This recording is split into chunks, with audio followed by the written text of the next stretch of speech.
me. So I don't have to wait. I can start because it's already 10 minutes over. Yeah, because I know it's you finish your prayer today. Yeah, we're done. Okay. I believe others they still in mosque. I'm not sure if they finished. Men, I mean. Okay. Okay. I'm done. You're done. Okay. So if you don't mind, can we wait for just 3 minutes? Now it is 9:12 your time. 9:15 we can start if you don't mind. Otherwise I can start. I don't have a problem. No, I'm fine. Is it okay? Okay. Okay. So how was your job? I saw your post on LinkedIn. I think you put up the post saying that you got a job, and I don't know which company, but I remember seeing the post like that. Yeah, actually, it's not a company. It's like a commission. Okay. Yeah, Okay. it's something related to government. So I do some data analysis, but a little bit. A very like. Okay. I Okay. barely do analysis. Okay. So how was your job? How do you like the job? Is it good? It has a very good salary. That's it. Okay. Okay. I mean, for the task, it's not my type, but I can do everything. So I know. I don't mind doing anything. Yeah, I know but you I were don't want to. Yeah, I I don't want to lose the knowledge on data science. I think want they to keep should, myself updated. knowing you, I think they should utilize your talent. You have a good, keen to learn things and then very quick in grasping, and that's what I could find. I think Well, the right person should spot you, and then I think you can do pretty well actually in the organization. yeah, thank you so much. My manager knows that, but he said we don't have tasks to in our like in our sector. So for Okay. the analysis, there is another sector, not for Mhm. us. So he doesn't Oh. want me to go there. He wants me with him. Okay, okay. Yeah. Yeah, yeah. But I heard a lot of work is being done in the government in Saudi. So I think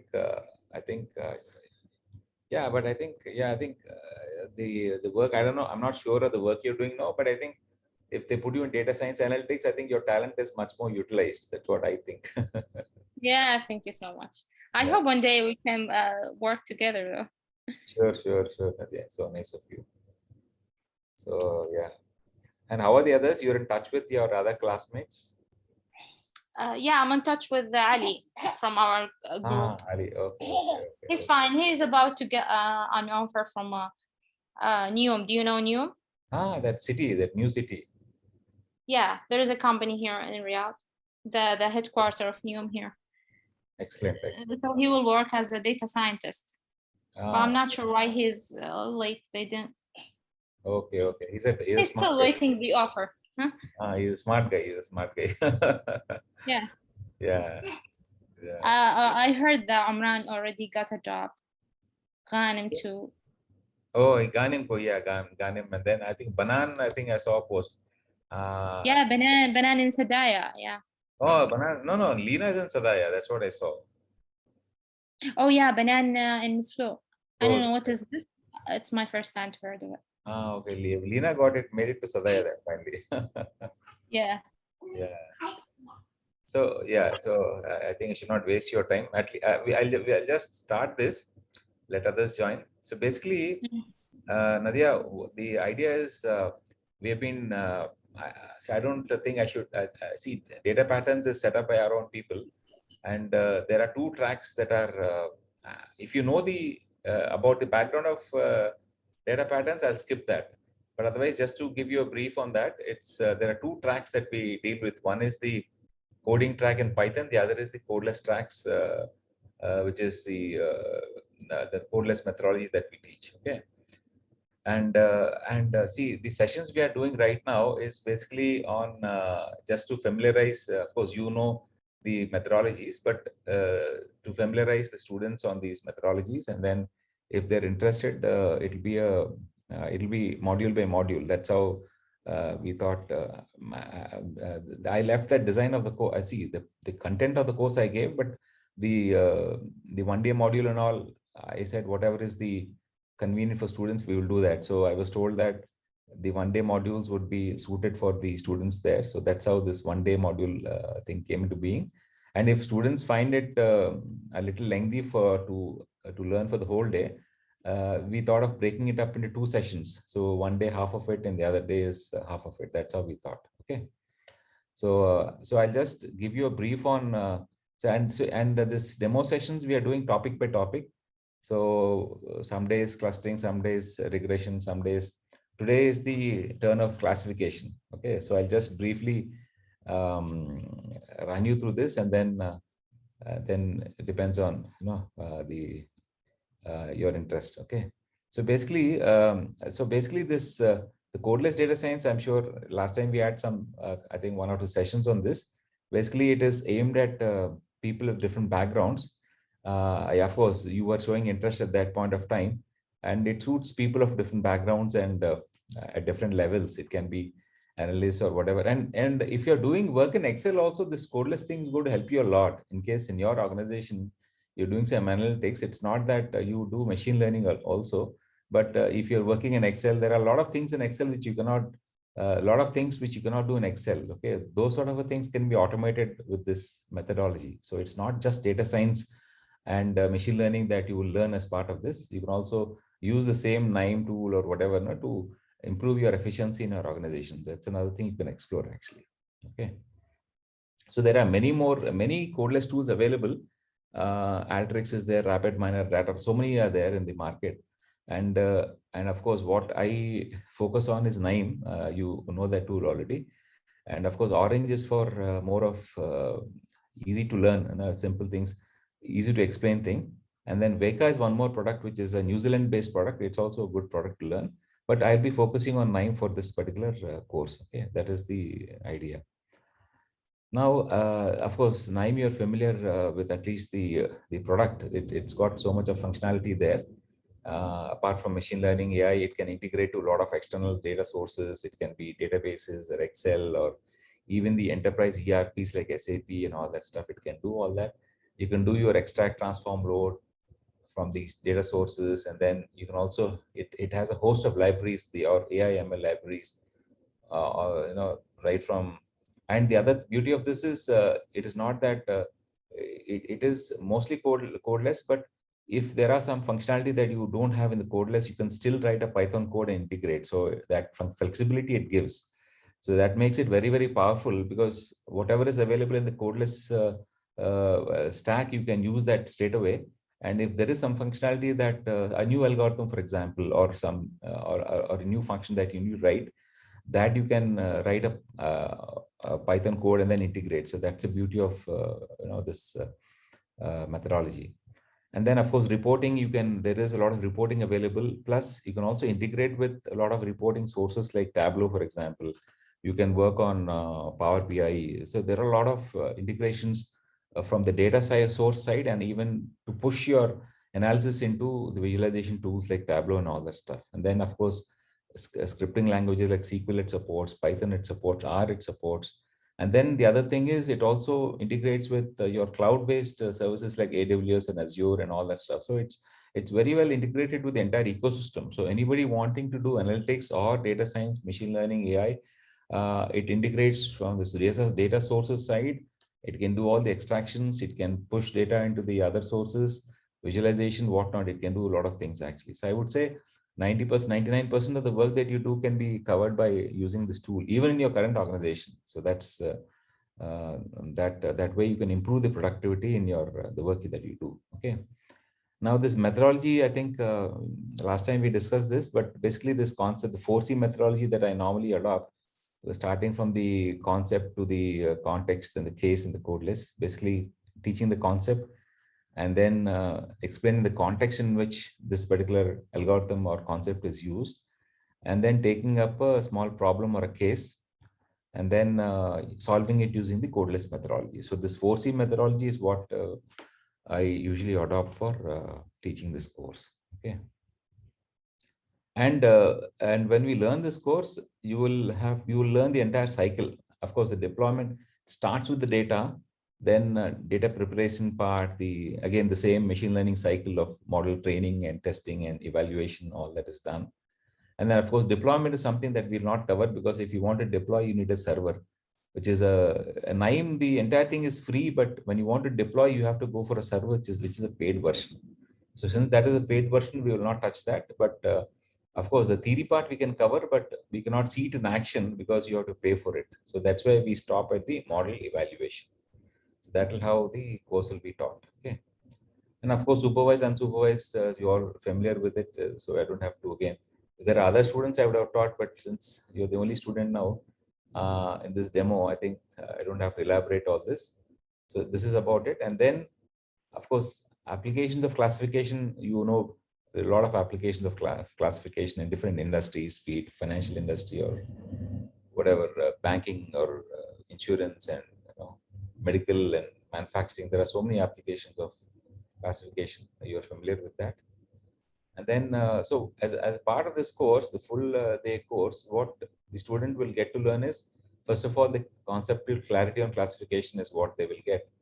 And then experience on this codeless methodology, then hands-on practice sessions during the course, then the exercises to practice at home, some data sets which are available in public domain, or some data sets which we have, and of course the presentation for this particular module. And then if sometimes certain concepts which have to be explained using Excel, those Excel exercises also will be given. For example, if you are asked to solve a problem for homework, so the Excel workbook will contain exercises, what exercises that you need to do, so to ensure that you understand the concepts better. And then of course the CSV and Excel files containing the data set. So this is the entire kit or the folder that will be given to every student, of course in a soft copy format, who undergoes this course. So that is what you get from the course actually. And of course in classification, we learn all the algorithms, right, from logistic regression to decision trees and random forests and others. Maybe we can cover, during the day, we can cover about 3 or 4 algorithms. So every algorithm will be taught in detail. The conceptual clarity will be given.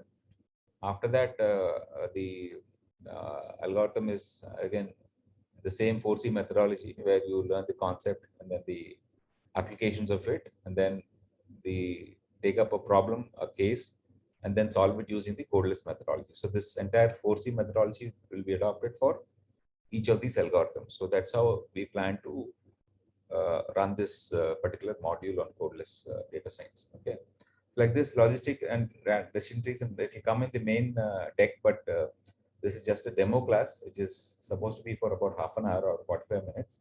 So after running this, I can take you through a demo of. Have you seen a demo, Nadia, on logistic regression in the past? Did I show it in the class? I don't remember. No, you didn't. Okay. So I'll just run you through a small demo. Basically, like in your regular Python-based thing. See, in Python-based also, the first thing that you do is import a data set using pandas. No? Pandas pd dot read underscore CSV or read Excel. That's what you do. And here what we do is we have this reader nodes to read the file. So whatever data is there, the CSV format or Excel format, you can, if it is a CSV, you read it using the CSV. Since the platform you're familiar, I'll not get into details, but basically this NIME has a lot of these nodes which are called, for input output there are nodes. So for every activity there is a node. For example, if you want to go to the input output, for reading files, you have an Excel reader or a CSV reader or a table reader. There are different readers available. So since it's an Excel format, it's a CSV format, I read this. If it's an Excel file, I just have to copy, just drag and drop this, and then read the file. Go and browse the particular location, and then read the file. That's it. I can read the file, and then I can see the data here, and do the initial manipulation and all that, and then get the data into the system. So that's how I can read an Excel file. So similarly, for this is a CSV file, so I read the CSV file, and then the data pertaining to this is the gender, the person is married or not, and then the dependents. All this data set particularly relates to a case of a bank where, depending on the features in the data, whether the loan is approved or not. So that is basically the use case. So there is gender is there, married status is there, whether the person is dependents or not is there, education is there, self-employed application. I don't know what is this application. Applicant income is there. Then so all this, and then you have missing values, some missing values. So typical data sets that you read using pandas, the same thing that you do there, you read it here, and then that gets into your system. And then missing value, for example, if there are some missing values, either you can do some manipulation. In our pandas, what we used to do is either you can remove those rows completely, or you can do interpolations, average, mean, or median, all those things. What all that you can do there, you can do here. There's no exception. You can define some default saying that you do nothing, or you can say remove those rows and all that stuff. So what all data manipulation and all you do in pandas in Python, you can do the same thing using these nodes. Okay, that much you can do. And then of course the column filter, for example, if you want to drop certain columns, here it's all drag and drop or selection. For example, in this case, I didn't want the gender. I can still have the gender here and then do it, or I don't want the gender, I removed it. So the variables to drop and the variables to keep is just a matter of drag and drop, where you can play around with these, this particular buttons, and then you can shift data from one side to the other. Okay, that all that you can do. And so that's about deciding what features are required. Suppose you still feel that, okay, certain features, in pandas we learned about the feature engineering and all that stuff, right? So all that you can do, you can, suppose married is there, I still include it. But in these in this now, unlike in pandas, where suppose married, the data, suppose the married, there are some features in married. What are the features? Let me see. In married, yes or no is there. So you can actually convert to binary 1 or 0, or you can do all that stuff. Okay, here, or you can, in pandas, you go to get dummies. The same thing you can do here. You can convert one to many, and then, for example, there is a node called one to many, and then you can one to many. You can convert those married into one or more. You can convert that, male will convert all these. You can see once you convert that, now you got all these. For example, I just use married as one of the feature just to show you an example, and I convert now. You can see that the married is no one, yes, they get converted actually, and then the process data looks something like this. No or yes. See, no or yes became 2 columns actually. This is your get dummies in equivalent in pandas. So like this, you can, what all you can do, data manipulation pandas, you can do the same thing here. Okay, and then you can do your initial EDA, and you can also do your EDA in terms of visualizations or box plots or bar charts, and all that you can do using this codeless methodology. You don't have to write any code. Okay.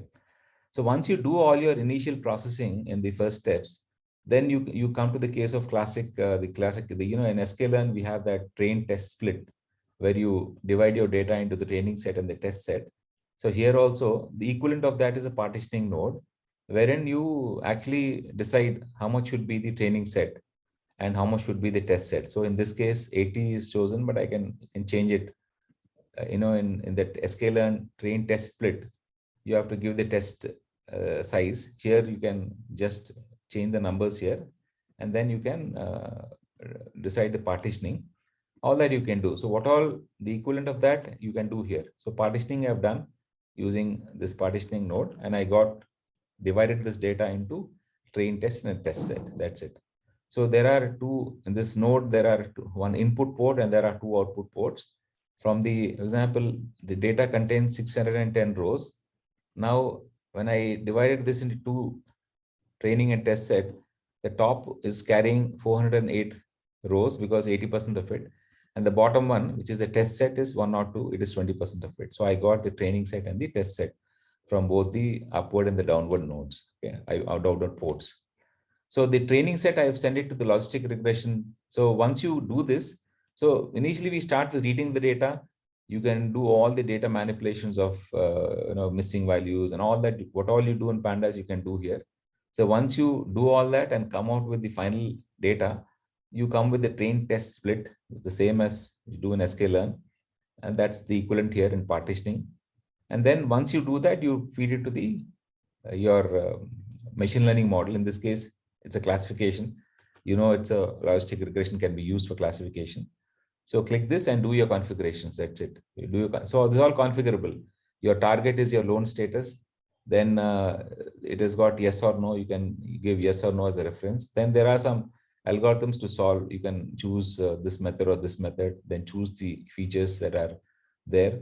And the beauty of this is these algorithms, they work, they automatically convert these strings into these dummies. Now you don't have to do that also in this case, because they're built in those algorithms, they're built in that feature also. You can have string variables and that automatically converts them into 1, 0, 0, 1s, all that will get dummies. All that you do in pandas, it will do here automatically. Okay. And there are some additional settings that you can do, the number of epochs to run this thing. So all that, learning rate, all that you can define as part of the algorithm. Okay. So all that is done. And once you do that, you can run it. And the algorithm is, the model training is done. So this is the training node. And then you have your predictions. So predictions, we know we connect the test data to the training set, the test set to this predictor, and then that is done. And then you get your scoring. That's it. Your scoring node, wherein you get your false accepts and false rejects, yes and no. So here you got 67 yes and yes predictions. So there are some false accepts, 21 are false here. So accuracy has come to nearly 80%. So they correctly classified out of 102 or 81, and the remaining are wrongly classified. So you can, of course, you can change the settings to improve the accuracy. All that you can do. Okay, you can change certain things to improve the accuracy and all that stuff you can do. And that is so that's how you can. And now, if you now once your model is done, you can actually suppose this data pertains to a bank loan. So you can actually suppose a new person comes for a bank loan, you can actually take the data of his and then run this model. So once this model is done, now what comes out of this blue thing is the model. Actually, you can feed this model, use this model on the new data, and it will give you the answer whether the person can be sanctioned a loan or not. So that's the prediction that you do based on this particular model. Okay. So logistic regression has given you this particular accuracy. It will give you so much of statistics. All that you get in pandas, it will give you the same thing. It will give you precision, recall, all that, all those statistics that you learn there, accuracy and all that. It will give same things that you see here, see there in pandas. In sklearn, you will get the same thing here. Okay. Now after that, now the advantage again with this is, once you partition your data into train set and test set, you have fed this into the logistic regression node. So so this part is common. The pre-processing, the reading part, the pre-processing part, and the partitioning part is common for any algorithm. Now once you do this, your major work is done. And to run the remaining models is just a matter of just dragging and dropping. For example, I just dropped a decision tree like this, decision tree learner, drag and drop, that's it. And then connect it to the training data, that's it. So I used it, and then you can, here you have all the configurations. Your class is your loan status.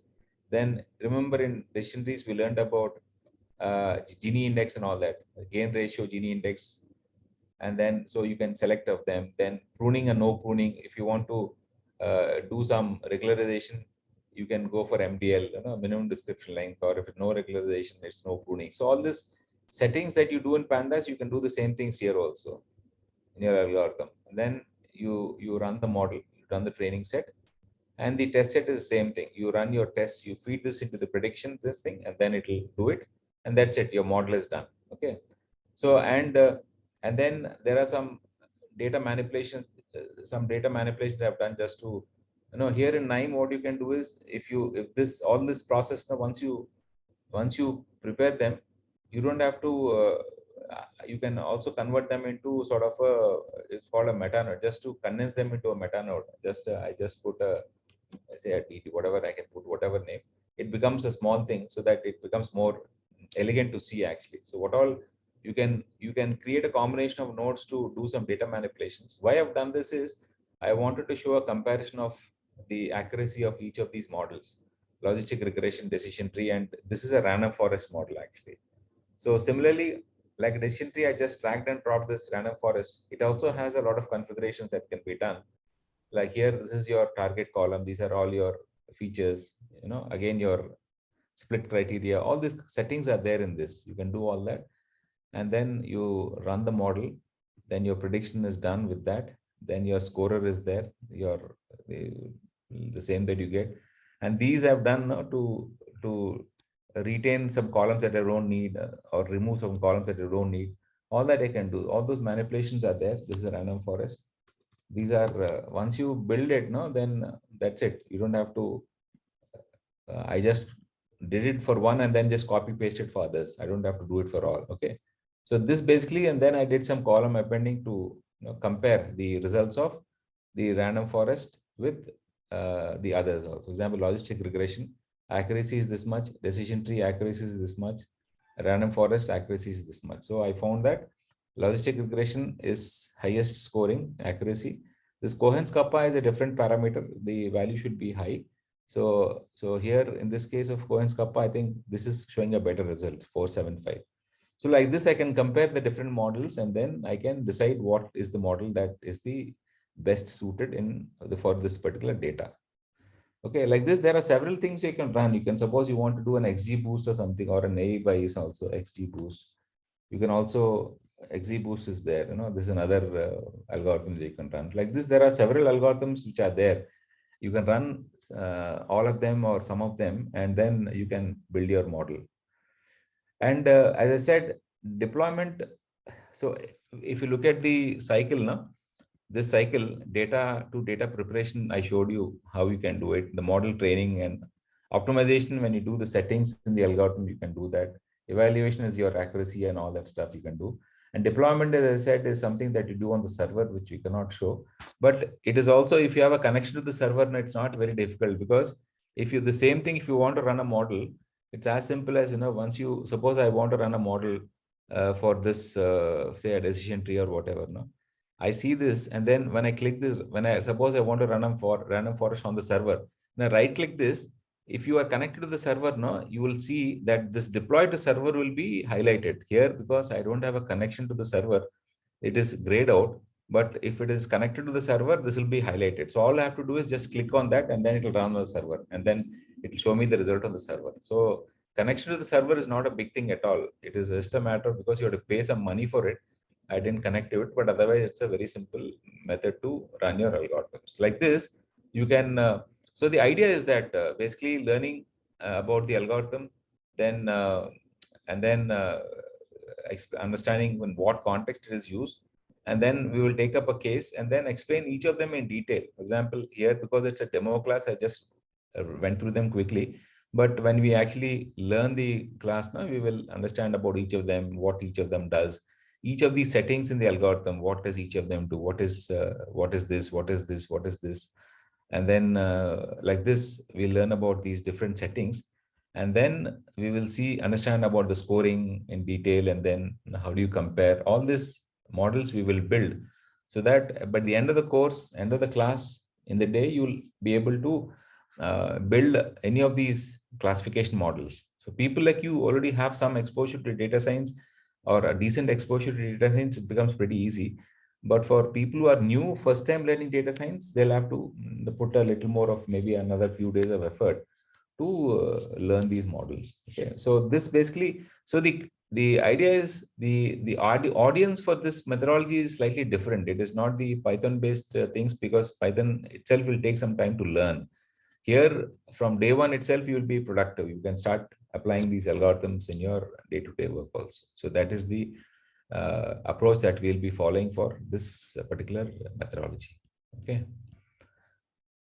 So any doubts, Nadia, you have on this? No, Professor, actually, thank you so much.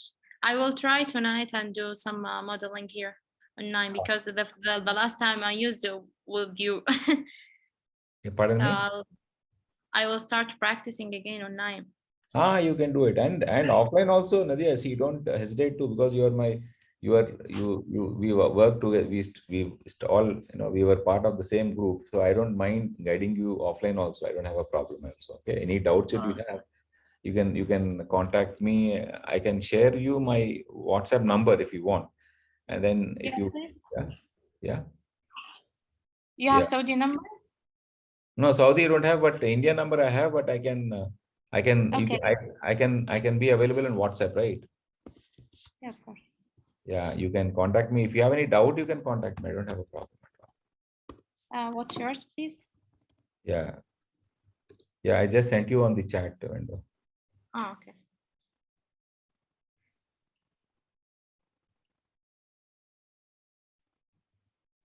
So you can try it out in case if you have any doubts on that, you can still ask me. And Yeah. in your regular work, you work on Excel or you work on some other tools? We do some Excel actually, a little bit Excel. Ah, Excel. Okay, because see, one thing about NIME is it's an excellent alternate. There's an excellent alternative to to Excel. You can use it for doing a lot of Excel related work, but what you cannot do in Excel or you find difficult to do in Excel, you can do in this actually. That's the beauty of it. You can read. Suppose you want to read, say, multiple Excel files, or you want to read 10 sheets in Excel or Google Sheets, and then assimilate or combine the data and do some analytics on that. You'll find it very easy actually. Yeah. Yeah, I will try Because that. otherwise in Excel you'll find that difficult to do. But here you can, using NIME, you can import those data into Excel. You can read multiple Excel files either on the cloud or from Google or from your own desktop or any source, and then combine them and then do data manipulation, do data analytics, all that you can do. So it will improve your productivity like anything. It's very, very, very fast actually. Yeah. I Yeah. sent you. Did you Yeah. get it? What you sent? What? I sent you on WhatsApp. WhatsApp. Okay. Just, yeah, I got it. Okay. Got it. Thank you so much. Thank you. Yeah. Thank you so much. And it was nice to see you actually launching online. Most welcome. Yeah, really. The moment I saw Nadia, I thought I had a little doubt whether it's you. But then I thought, okay, there'll be so many Nadias, I was not very sure. But then I thought, okay, let me ask you.